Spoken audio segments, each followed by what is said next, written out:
കിഷ്കിന്ധയിലെ വാനരരാജാവ് ബാലിക്ക് ഒരു സ്പെഷ്യൽ വരം ബ്രഹ്മാവ് കൊടുത്തിട്ടുണ്ട്.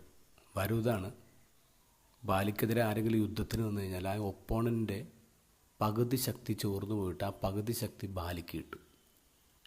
അപ്പോൾ ബാലിക്ക് തൻ്റെ ശക്തിയുണ്ട്, പിന്നെ ഒപ്പോണൻ്റെ നേരെ പകുതി ശക്തിയും കൂടി കിട്ടുമ്പോൾ ബാലി ആർക്കും തോൽപ്പിക്കാൻ പറ്റില്ല. Then he becomes feared warrior in the world. അങ്ങനൊരു വരം ബാലിക്കുണ്ട്. പക്ഷെ നമ്മളുടെ നാട്ടിലെ പാവപ്പെട്ട കുട്ടികൾ നോക്കുമ്പോൾ, വിദ്യാർത്ഥികൾ നോക്കുമ്പോൾ, അവരുടെ പകുതി സ്ട്രെങ്ത്ത് മറ്റുള്ളവർ കൊണ്ടുപോകണം, അവരുടെ ഒപ്പോണൻറ്റ് കൊണ്ടുപോവാണ്.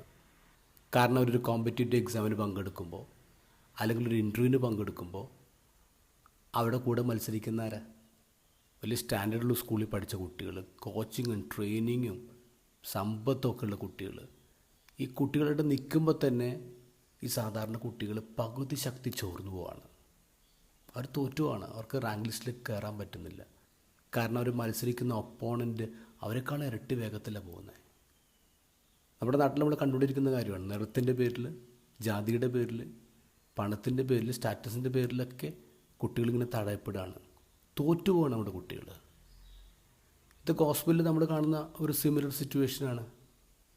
ഈശോ മറ്റു നാട്ടിലൊക്കെ അത്ഭുതങ്ങളൊക്കെ ചെയ്ത് വളരെ ഫേമസ് ആയിട്ടാണ് തൻ്റെ സ്വന്തം നാട്ടിൽ വരുന്നത്. ആ നാട്ടിൽ വരുമ്പോൾ അടുത്ത ആൾക്കാരെന്താ പറഞ്ഞത്? ഇവനത്തെ അച്ഛൻ്റെ മോനല്ലേ, ഇവൻ്റെ അമ്മയെ നമുക്കറിയാമല്ലോ, ഇവൻ്റെ സഹോദരന്മാരും നമ്മുടെ കൂടെ ഉണ്ടല്ലോ, ഇവനിതൊക്കെ എവിടെ നിന്ന് കിട്ടി? കളിയാക്കുകയാണ് അവർ. അക്സെപ്റ്റ് ചെയ്യുന്നില്ല. ഈശോയുടെ തോറ്റുപോവാണ്. ഈശോക്ക് ഒരു അത്ഭുതം പോലും ചെയ്യാൻ പറ്റിയില്ല. തോറ്റുപോവാണ്. നമ്മളാണ് നമ്മുടെ കുട്ടികളെ പല കാര്യങ്ങളുടെ പേരിൽ തോൽപ്പിക്കുന്നത്. അവർക്കുള്ള ശക്തി പോലും നമ്മുടെ പെരുമാറ്റം കൊണ്ട് നമ്മളെടുത്ത് കളയാണ്, തോൽപ്പിക്കാണ്.